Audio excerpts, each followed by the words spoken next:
পটুয়াখালীর কলাপাড়ায় নদীতে মাছ শিকারে গিয়ে রওশনারা বেগম নামের এক নারী জেলের রহস্যজনক মৃত্যু হয়েছে। মঙ্গলবার দুপুর 12টায় উপজেলার চাকামইয়া ইউনিয়নের আরপাঙ্গাশিয়া নদী থেকে তার লাশ উদ্ধার করা হয়।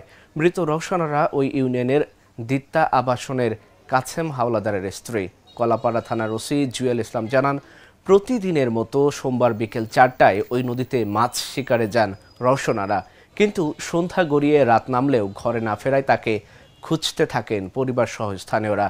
রাতে তার সন্ধান না মিললেও মঙ্গলবার সকাল 10টায় নদীর তীরে জাল টান দিলে তার লাশ পাওয়া যায়। এ সময় তার হাতে জালের দড়ি বাঁধা ছিল।